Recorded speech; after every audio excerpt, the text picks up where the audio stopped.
IA, se você for ver, que é machine learning também, Exato. já faz parte da nossa vida há muito mais tempo do que você imagina. É que agora ele é muito mais democrático e acessível. Isso.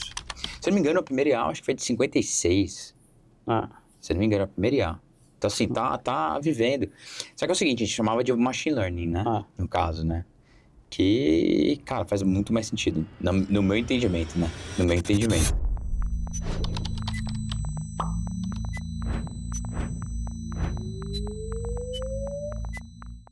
Welcome, welcome, welcome! Hoje temos um convidado internacional. Sejam muito bem-vindos agora ao nosso segundo episódio do People Factor, né? Nosso novo quadro aqui do Findcast. E queria aproveitar e já agradecer a todos vocês que acompanharam o nosso primeiro episódio, que foi um arraso. Obrigado por todos os feedbacks, obrigado por todos os comentários que vocês deixaram. A gente valoriza isso demais. Então, antes de eu já entrar aqui nos patrocinadores, falar um pouquinho do nosso convidado, convido você a se inscrever, eu tenho que sempre ler, se inscrever, curtir, compartilhar e ativar o bendito sininho, tá? Por favor, faça isso que a gente consegue continuar crescendo aqui no nosso canal e trazer convidados cada vez mais relevantes para temas ainda mais diferentes para agregar para todos vocês. Então, vou deixar aqui um pouco do suspense sobre o nosso convidado e agradecer nossos patrocinadores, então a Maria Deuco, que está sempre com a gente desde o início, a 1021 Blindagens e a Normalize, a forma mais eficiente de se adequar à NR1. Bom, sem mais delongas, eu já tenho o prazer de receber Fábio Tambosi. Fábio Tambosi, eu posso falar que a gente já se conhece há uns quase 15 anos e a gente teve uma única conversa presencial, né? Eu, inclusive, trabalhava em uma outra empresa, mas a história que você me contou e o que você viveu, né, me marcou muito. E de lá para cá, você conseguiu me fascinar ainda mais com a sua trajetória. E hoje, agora a gente almoçando um pouquinho antes da nossa conversa, é impressionante. Primeiro, a sinergia aqui dos nossos pensamentos. E segundo, cara, tudo que você conseguiu conquistar, né? E que não foi apenas sorte. Né? Vamos deixar isso aí na linha. Mas, falando um pouquinho do Fábio, o Fábio ele é fundador da Tambosi Creative Leadership, a consultoria, e é ex-líder global de empresas como Nike, Adidas, Saucony, Nokia e OneFootball, entre muitos outros acontecimentos dentro da sua carreira. Querido, obrigado mais uma vez. Para quem não sabe, ele veio diretamente da Holanda para fazer esse podcast conosco. E, inclusive, ele está fazendo o seu lançamento do seu livro, mais novo livro, Fandom, onde a gente vai, inclusive, abordar alguns dos temas daqui hoje. E te agradeço muito pelos exemplares que você já deixou com a gente. Obrigado, meu querido. Que é isso, obrigado. 15 anos e muito legal essa história, né, cara? São coisas, eu sempre falo, na nossa vida, na nossa carreira, projetos, empresas, vagas, funções, elas vêm e saem da tua vida, mas o que fica são os relacionamentos, as amizades que a gente carrega com a gente. E você, com certeza, é uma dessas pessoas que está comigo desde o tempo lá atrás. Muito louco, né? Que eu lembro muito bem da nossa conversa. Que demais. Eu estava usando até uma gravata, que eu acho que foi a última vez que eu usei gravata. Mas, cara, valeu mesmo. E parabéns, né? Assim, a sua história, o que você construiu, cara, com a Find também é um negócio muito legal e incrível. Obrigado, cara. Obrigado de verdade. Vindo de você, realmente toca bastante. Agora, cara, vamos começar. O que significa Fandom? Cara, da onde surgiu a ideia de falar sobre fandom, né? E uma coisa que eu gosto de também deixar bem claro desde o início, né? Esse meu primeiro livro, ele não tá vindo como o guia definitivo para resolver todos os problemas do marketing, né? Que eu falo que isso não existe, que se alguém vender isso para você, não compra. Acho que para qualquer cenário, coisa, né? De IA, de financeiro, qualquer coisa, né? E outro ponto também é que a ideia de fandom não é que assim, ou você faz isso ou você faz aquilo. É uma proposta do e, né? Você faz isso e você também faz isso. Então não tá vindo para substituir nada. Mas essa ideia, ela começou em 2017, quando eu saí da Nike para ir para Adidas. E no meu contrato eu tinha uma cláusula de não compete, que eu tinha que ficar 1 ano sem trabalhar. Caraca. Né? E um dos meus maiores medos da minha vida é se tornar irrelevante, né? E nesse 1 ano eu comecei a, né, observar muitas coisas que estavam acontecendo, e uma das coisas que ficou muito clara para mim é que as marcas mais poderosas que existem no mundo, que existem há mais de 50 anos, ou até algumas menos, elas não são marcas que apenas têm consumidores. Elas têm comunidades de fãs. E aí quando você traduz isso para outras indústrias, né? Você tem no esporte, você tem fã de música, você tem comunidades de fã, né? de Star Wars, né? A galera que segue Star Wars, até ouviu do Vitor, né? Que tem o fandom de Star Wars, né? Exato. E aí eu sempre brinco, né? Que quando você é fã de alguma coisa, é quando você, pra gente que é um pouquinho mais experiente na vida, se você lembrar lá atrás, quando você estava apaixonado pela primeira vez, ou quando você conheceu sua esposa logo no começo, quando você está apaixonado por algo, você é uma pessoa irracional. Você toma decisões... É verdade, olha. Que não tem preço que pare você de fazer alguma coisa, não tem distância. Por exemplo, eu e minha esposa, nós namoramos a distância 15 meses, eu tô falando de distância, Uau. Estados Unidos, Brasil. Nossa. E a gente passou 15 meses, assim, programando viagens de sair do Brasil quinta-feira, chegar nos Estados Unidos a sexta, ficar sexta, sábado, pegar o voo no domingo. Caraca. 15 anos depois, quando eu olho, 13 anos, né? Cara, você olha para aquilo e você, cara, fiz isso mesmo? 1 ano e meio, né? Cara, isso é irracional. Então você toma decisões através da emoção. Mas também quando você é fã de algo, você defende a marca. Você se torna um megafone da marca. E você também se torna uma pessoa, um consumidor muito mais tolerante aos erros daquela marca. Perfeito para ser, inclusive, um beta user, né, de novas aplicações, de novos softwares. Eu vejo isso, inclusive, né, e assim, eu já tive o prazer de poder ler o livro antes, então tem algumas coisas que eu já entendi. E Apple é um grande exemplo disso, né, cara? Exato. E você vê não só, né, Apple, trazendo para o mercado brasileiro, né, a gente falou um pouco sobre isso no almoço, o Nubank faz isso muito bem, né? Total. Através do Nu Community, engajar as pessoas que estão lá para ajudar a criar novos features e produtos para o banco, né? E aí quando você cria essa comunidade e traz ela para dentro do seu negócio, quando você sai para o mercado com uma solução, ela já foi validada, ela já foi testada e já está comprovada. Então você não está indo muito mais, o seu risco ele diminui. Agora você falando de Nubank, né, fazendo só um paralelo que eu acho interessante, eu lembro no Nubank, quando eu fui convidado, que no começo do Nubank era muito seleto a quantidade de pessoas que podia entrar. Então você tinha que ser convidado e não era só para uma pessoa, você tinha que ser referenciado por algumas pessoas e tal. Você acha que essa questão também da exclusividade, de você pertencer a esse seleto grupo, você acha que foi um fator essencial para esse crescimento do Nubank naquele momento? Olha, naquele momento, acho que a parte correta que você falou é naquele momento, ter um entendimento de onde você está como marca, como produto, qual a sua jornada, para saber qual que são as táticas, porque o que você explicou para mim é uma tática de ativação, Sim. de aquisição, entendeu? Não necessariamente de fandom, né? Eu achei que tivesse um pouquinho a ver, cara, mas então não, perfeito.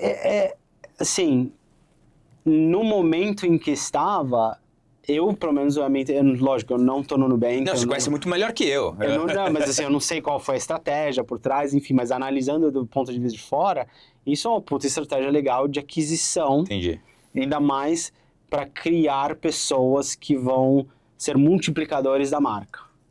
Perfeito. Embaixadores, né? Embaixadores, né? E multiplicadores, embaixadores. Ainda mais aquela coisa, né? Tipo, member get member. Você tem que ser referenciado por 2 pessoas. Você conhece o Soho House?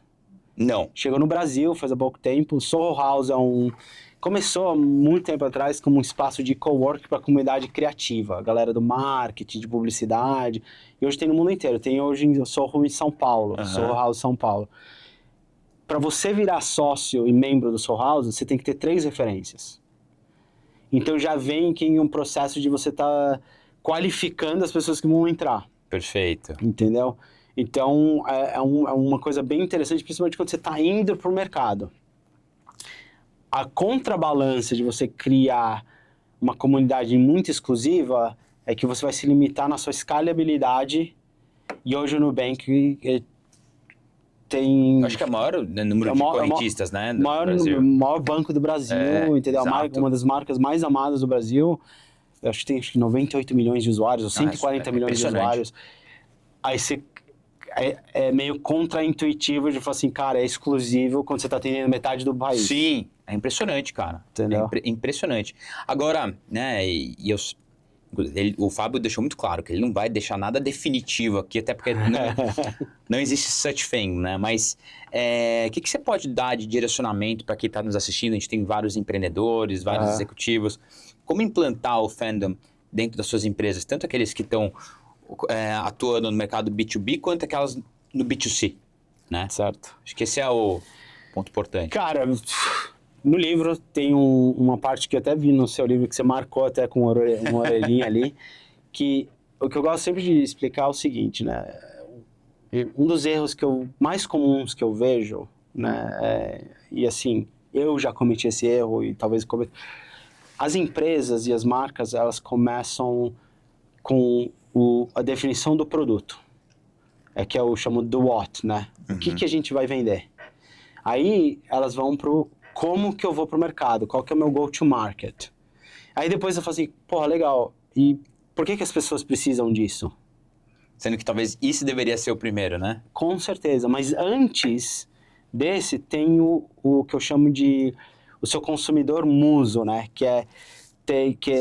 O interessante que eu quero pontuar é o seguinte, você tem o seu consumer muse, eu sempre gosto de usar metáforas de relacionamento, né? Quando a gente é mais novo, você tem aquele sonho da mulher perfeita. E a mulher também tem o sonho do homem perfeito, aí minha esposa me conheceu, viu que ela não ia ter um homem perfeito, ela casou comigo.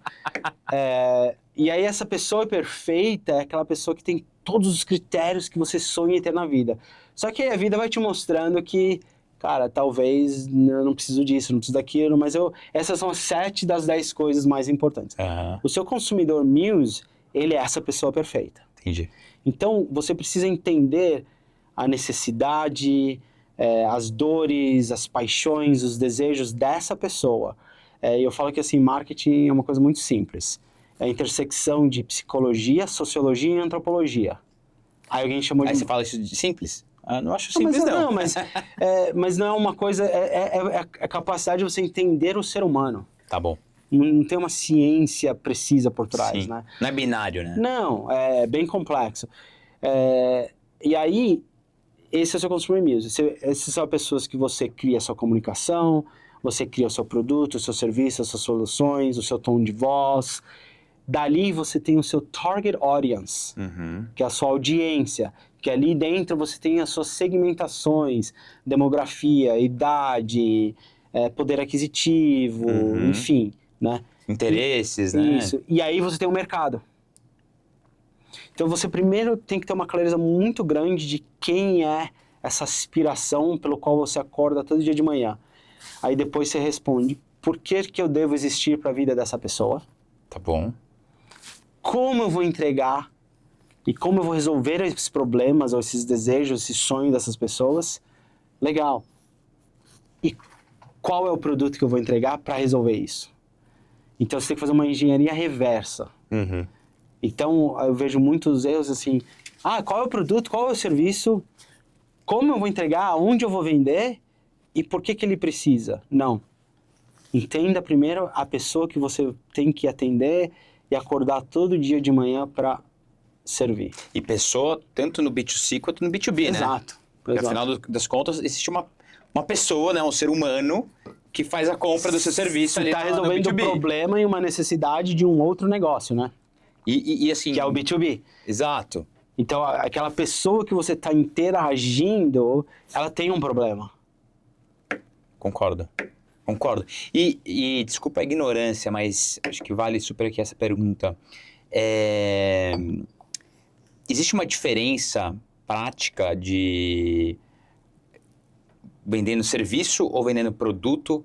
Para qual deles é mais fácil aplicar todo esse conceito? E também aquele que tem maior retorno mais rápido, né? Dessa aplicação? Existe alguma analogia nisso aí? Existe, eu vou separar um pouco o retorno com a abordagem Tá bom. de produto versus serviços, né? O produto, assim, eu vendo uma caneta, né? Eu consigo sentir, eu consigo tocar, se eu pegar essa caneta e comparar com a sua, que é uma Montblanc, essa aqui é uma Stabilo Sensor que eu comprei na Amazon, eu já consigo ter um entendimento sobre o valor que eu devo pagar por isso versus aquilo, né? Então, é uma coisa muito mais tangível, né? O venda de serviço, você tem que conseguir entrar na cabeça e na imaginação da pessoa para que ela possa se enxergar já com o resultado que ela espera através daquele serviço. É outros 500, então. É muito diferente, entendeu? Então, você tem que vender uma experiência, você tem que vender uma sensação e você tem que conseguir tentar, de alguma maneira, colocar a pessoa no estado final que ela vai ter, sem realmente ter experimentado o seu serviço antes. Cara, é um desafio gigantesco. É diferente, eu acho mais legal. Eu gosto mais. Aqui, caneta pode ser considerada uma commodity, né? É muito mais binário o que você falou. Ou isso custa 10 ou isso custa 150. Mas tem alguns exemplos, né, de produtos que são completamente simples e que relógio. Estamos de relógio. Exato. Por exemplo, relógio, né? Qual que é a diferença de um Apple Watch para um Rolex? E por que um custa R$2.000 e outro custa R$100.000? Se vai pegar pelas features, o Apple Watch deveria custar muito mais. Exato. Né? Entendeu? Mas o que você está comprando é uma marca. A exclusividade. A experiência de fazer parte e pertencimento de uma comunidade, tem um simbolismo diferente. Você sabe que eu tive essa experiência, E porque o relógio é um relógio. 2 horas e 2 horas da tarde. Exato. No Apple Watch ou no Rolex. Então não... Exato. É que no telefone. O telefone hoje, o valor secundário dele é fazer ligação, né? O que é meio bizarro. Agora, eu tava Quando foi a última vez que você recebeu uma ligação? Você recebe um áudio do WhatsApp, uma mensagem, um e-mail... Proporcionalmente. É que o pessoal sabe que eu gosto de ligação, então eu tenho alguns que me ligam ainda, mas eu também ligo bastante. Eu acho que eu uso o princípio fundamental que nasceu o celular aí. Primário, né? Exato. Mas estava falando de experiência, cara. Quando eu comprei, eu tive esse baita conquista de comprar uma Porsche. E, cara, foram anos de experiência. Porque, cara, eu fiz as reservas, sei lá, em 21. Eu fui conseguir o carro em 23 só. E aí você faz lá todo é uma customização bruta, assim, cara, de tudo que você imagina. Aí depois você refaz. E você tem todo o processo de sonho e tal. Aí quando você recebe, cara, feito pra você, cara, tudo isso aí, blá, blá. E aí você começa a pertencer a um grupo, né? De pessoas, né? Que, cara, puta experiência. Eu digo que... Você se considera um fã da Porsche? Sim. Sim. Com certeza. Então, se você for ver, né, na pirâmide de Maslow, né? Tá lá em cima, cara. Tá é zero, exato. Né? Mas a jornada que você como pessoa teve que passar para poder chegar lá e pertencer, né, ao status, e a jornada que você foi explicando de customização, né, as coisas básicas do carro que você precisa ter, e aí vai subindo e vai levando, e aí hoje você é um fã da Porsche, mas você era fã antes, né? Também. Hoje você pertence à comunidade. Exatamente, cara. É uma coisa... É impressionante, cara. Agora, e qual que é o papel das redes sociais? Porque elas estão sempre se transformando. né? A gente, putz, no Facebook, no Brasil, o Facebook já deixou de ser a rede social mais acessada há muito tempo, apesar do Instagram ser da Meta também.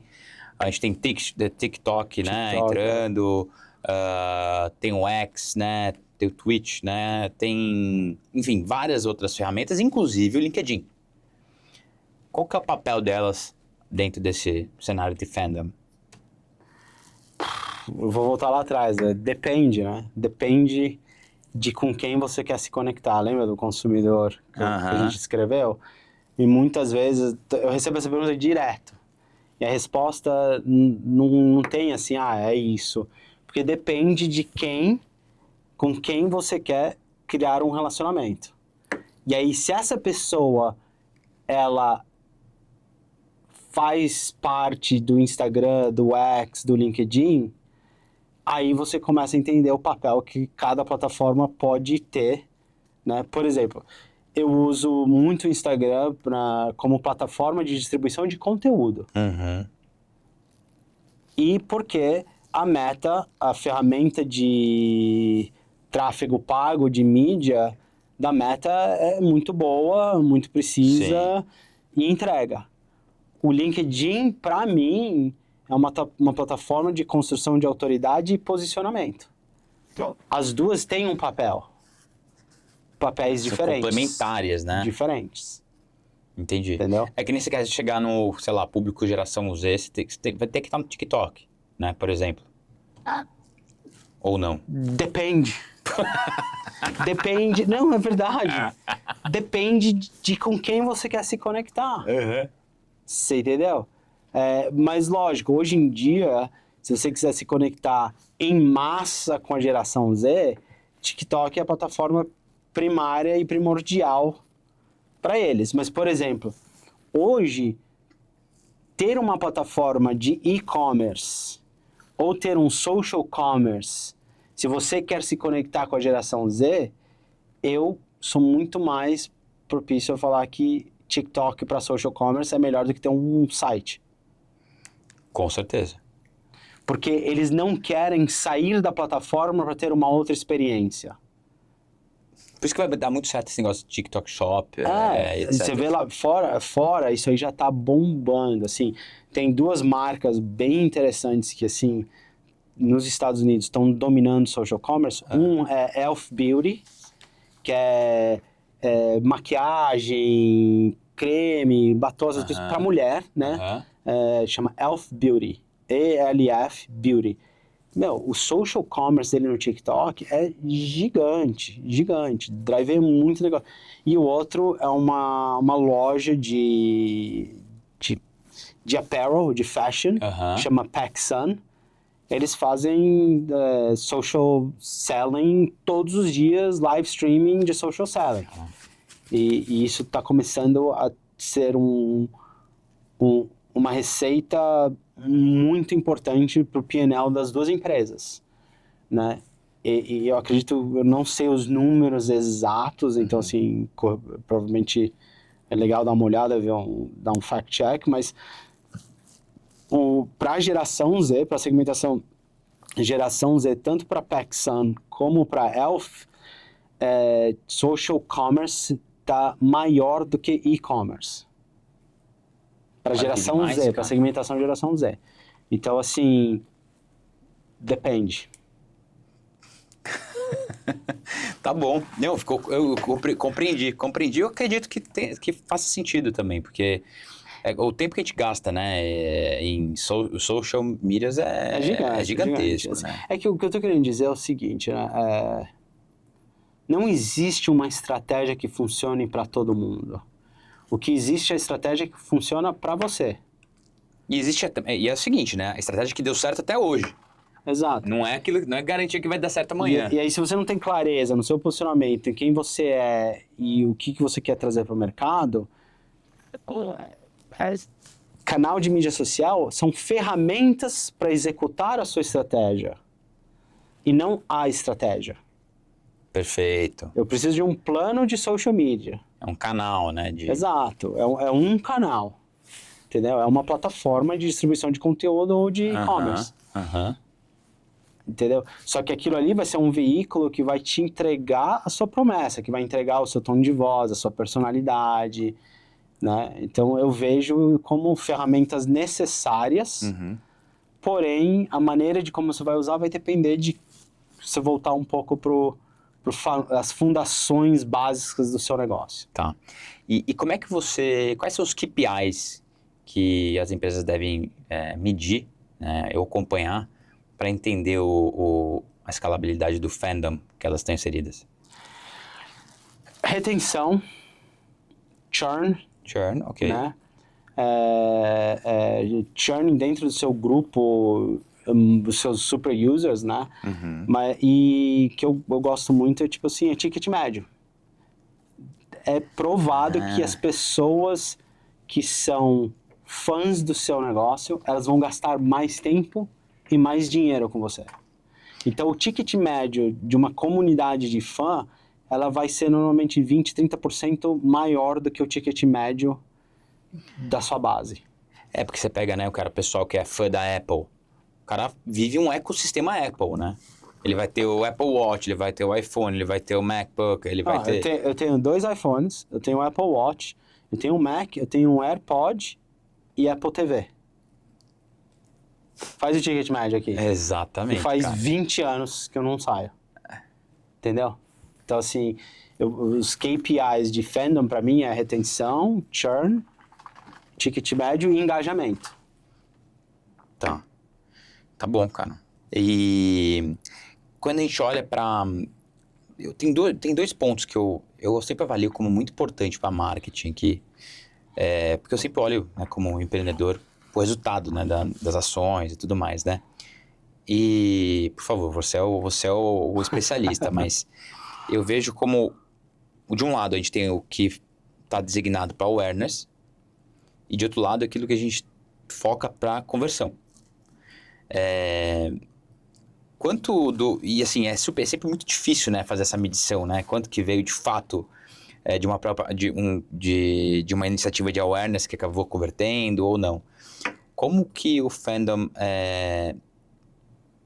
explica, ou como é que essas duas abordagens podem ser utilizadas dentro do fandom? Como que essas duas podem ser utilizadas dentro do fandom? Por exemplo, o fandom, você tem... Cara, com awareness, você tá criando... Que é o seguinte, a conversão ela acaba sendo muito mais objetiva, muito mais rápida, tem menos relacionamento, tem menos conversa, tem menos né, transpiração. Transacional. É muito mais transacional, né? Como conseguir... Eu vou melhorar a questão, então. Como conseguir você usar da metodologia, né, da fandom, porém, em uma estratégia de conversão? Olha, assim, fandom pra mim é o resultado do todo, Tá bom. né? O que você... Para estratégia de conversão, volta no ponto de vista de business, né? Os KPIs que a gente falou.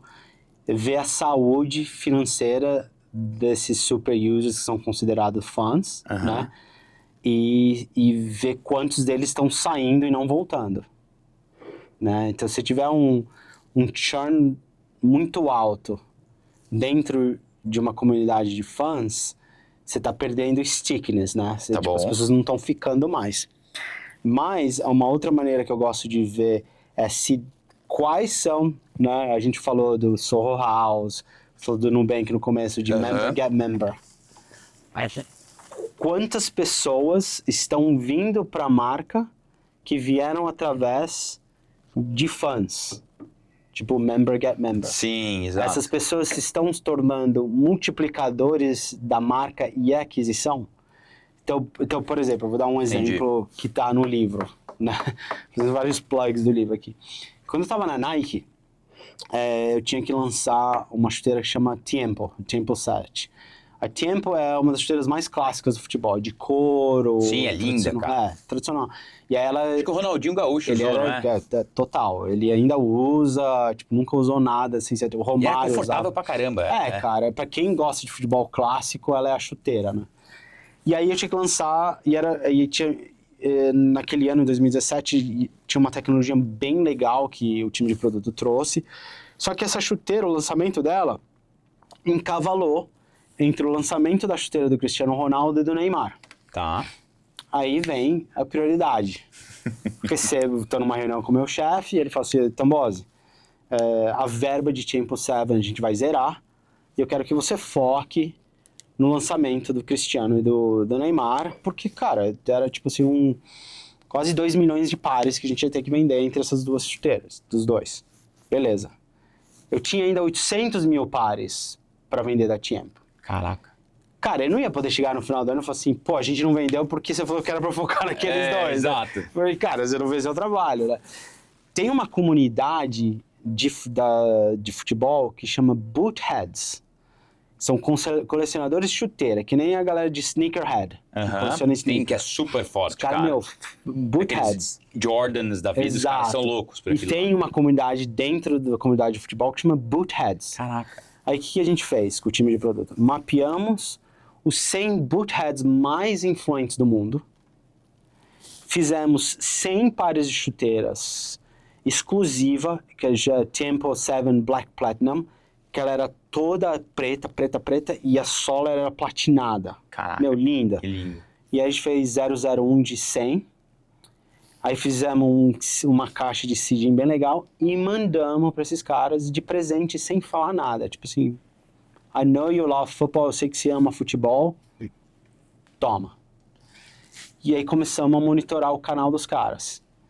E, imagens assim, sensacionais, conteúdo, caraca, filme. Que incrível, hein, meu? Né? Aí o que a gente fez? Entrou em contato com os galera que a gente viu que criou os conteúdos melhores.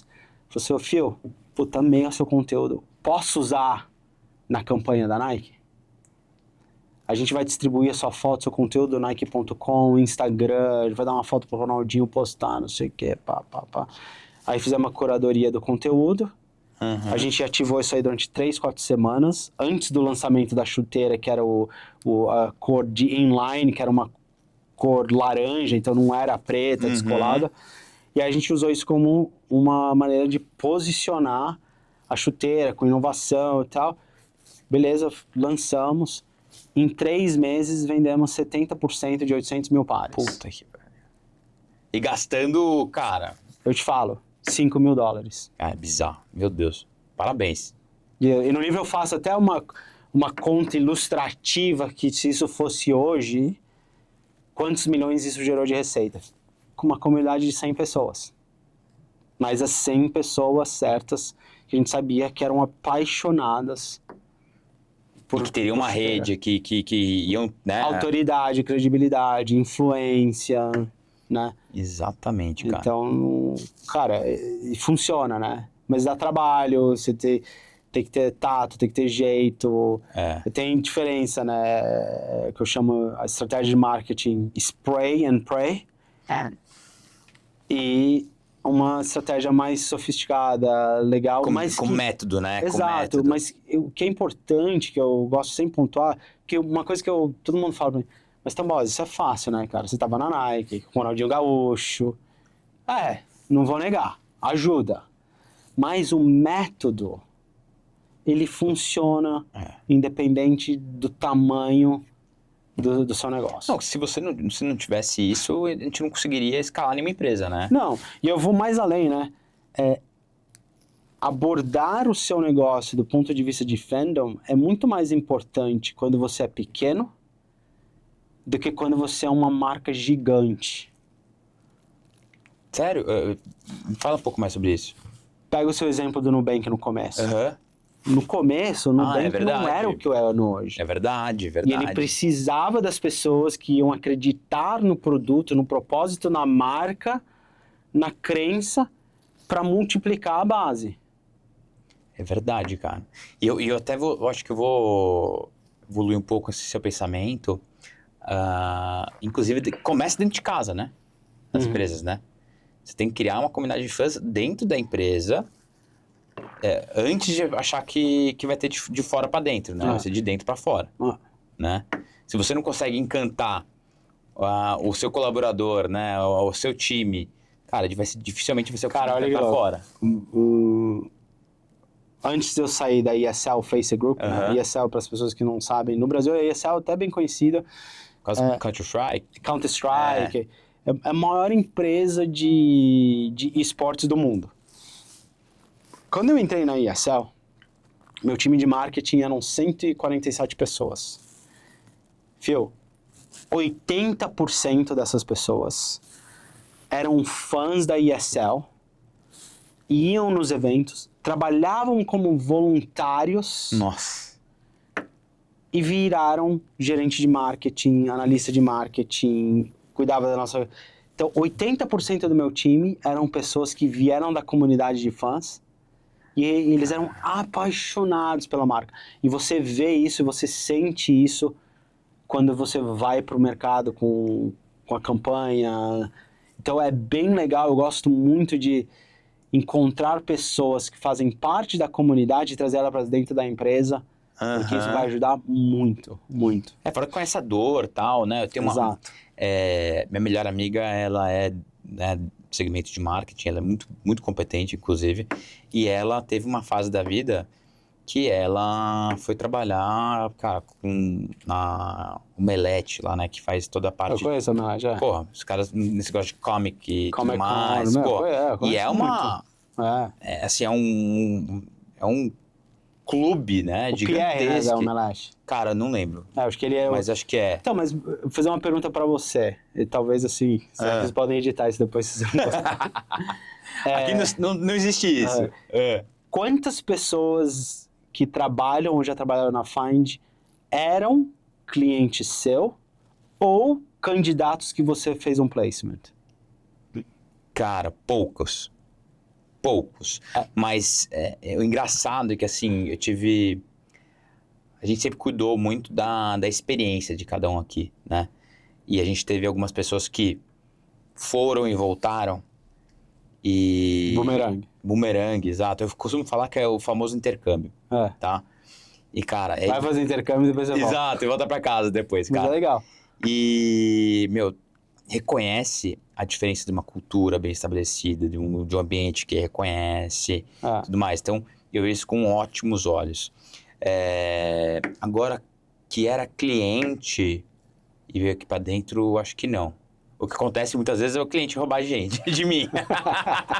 Isso é um bom sinal. Por quê? Não, porque você tá fazendo um trabalho bom. Não, eu digo, mas por que você fez a pergunta no começo? Não, porque acho que pode ser até um negócio interessante pra você ver, assim, né? Se você tem uma pessoa que teve uma experiência muito boa com você, ou como cliente ou como candidato, ela com certeza tem o potencial de ser um grande colaborador da Find. É verdade. Porque ela conhece seu produto, você resolveu o problema dela uma vez. É verdade, cara. É o que acontece muito... É que você não pode ir lá contratar o cara que você acabou... Exato, meu é diferente. Mas o que acontece muito é o cara que é candidato, ou, né, a pessoa candidata, ela vira meu cliente depois. Porque ela viu como é que eu trato de forma genuína as pessoas e tudo mais. Então isso realmente depois volta, cara. Volta. Não, mas foi uma curiosidade que eu tive na cabeça. Porque provavelmente essa pessoa, ela teve uma experiência positiva com o seu serviço. Total. E ela vai conseguir entender e... Eu vou levar isso pra mim, cara. Eu vou tentar ficar com isso na minha cabeça aí, cara. É interessante. Quem sabe, cara, né? Tem que testar. Agora que você receber a ligação de um ex-candidato, um ex-cliente, pô, cara, eu tô no mercado, você fala, é mesmo? Chega mais. Vamos trocar uma ideia, tô precisando crescer. Você quer me ajudar? E, Fabião, cara, o que você deixa de visão, né? Que a gente falou, né? Você repetiu isso algumas vezes, né? Não existe determinação de nada aqui. Que você vê de tendências importantes pro pessoal aí que tá, tanto o pessoal que tá iniciando carreira, quanto o pessoal que já tá em posições mais executivas mesmo, estarem atentas? Cara, eu acho que hoje, assim... Vamos falar do elefante, né, que tá... o IA, né? Eu vejo muitas pessoas com medo do IA, que tipo, pô, vai pegar meu emprego. Cara, não adianta, assim. Abraça, corre junto, não ache que... se alguém me apresentar um especialista de IA, eu saio correndo, porque não tem especialista de IA ainda. porque tá todo mundo aprendendo ainda. Não, a gente já recebeu uma vez, o cliente veio, putz, eu preciso de um especialista em IA com 8 anos de experiência. Me liga daqui 4. Você pode marcar uma reunião daqui 4 anos? Acredita, cara? Não existe, né? Então, para mim, assim, não tenha medo, abrace. Quanto mais você errar, mais você vai aprender, né? E pra galera que tá começando, eu sempre falo, a carreira ela não é uma coisa linear. Então, vai colecionar experiências, vai colecionar erros enquanto eles não custam caro para você, né? E para os executivos mais sênior, para mim, cara, quanto mais humano você conseguir ser, mais sustentável e duradouro o seu negócio vai se tornar. Porque a tecnologia, para mim, ela existe para facilitar a gente a se tornar mais produtivo, ter mais espaço para criatividade, mas nada irá substituir o lado humano do negócio, cara. Então, assim, no final do dia, gente contrata gente, você pode ter um puta agente de IA, mas você ainda vai precisar de uma pessoa para entender o que o IA fez. Perfeito. E tomar decisão. Isso aí. Você entendeu? Exato. Para mim E não, na verdade, assim, eu vou fazer uma analogia com o mercado de tecnologia, inclusive. No passado, a gente tinha o analista de negócio que levantava requisito, né? Ou seja, uma pessoa de tecnologia que sentava com o negócio para levantar requisitos. Então, ele sabia mais ou menos dos dois. Esse passava para o analista de sistemas, que fazia o código, e depois passava para o cara de Quality Assurance, né? Para fazer a garantia de que aquele código estava rodando legal. De um certo tempo para cá, isso a gente mudou para tudo dev, né? O UX. E agora, olha que engraçado, a gente tem a IA, que está codando sozinho, né? Vídeo vibe codings e tudo mais. Só que a gente ainda necessita de um prompt engineering, né? Que nada mais é que levantar os requisitos da área de negócio. uma pessoa. Uma pessoa. E esse código, acredite ou não, ele dá muito problema. Então tem que passar por um QA. Exato. Então, eu costumo falar, puta, vai acabar com o meu período. Não, vai aumentar. Só que é o seguinte, a única coisa que eu sei é, se você não mudar, se você não estiver disposto a se transformar, aí sim você tá frito, né, cara? Mas assim... Eu vejo assim, por exemplo, do lado criativo, né? Colocar do contexto do Marx, eu falo de coding, de developer, essas coisas. Hoje, né, eu consigo ter conceitos criativos bem com nível de alta fidelidade num nível que demoraria 3 a 4 meses uma agência tradicional fazia antes. E cobrando caro, né? Cobrando, você tem 3, 4 meses de trabalho, umas 5 rodadas de feedback, né? Então, o que eu faço hoje? A gente consegue chegar e definir um conceito criativo muito mais rápido para ter mais tempo e mais dinheiro em focar na execução e na implementação da ideia. Perfeito. Antes, você passava 60%, 70% do seu tempo criativo na conceitualizando, cozinha, criando e produzindo. Então, assim, em 2024, eu estava liderando a SVP CMO da ESL Face Group. A gente teve que lançar a Copa do Mundo de Esportes, né? Só que a gente tinha 4 meses para fazer uma campanha global para 15 publishers, de 15 jogos diferentes, em 15 países, certo? Certo. Em 4 meses. Isso seria uma missão impossível.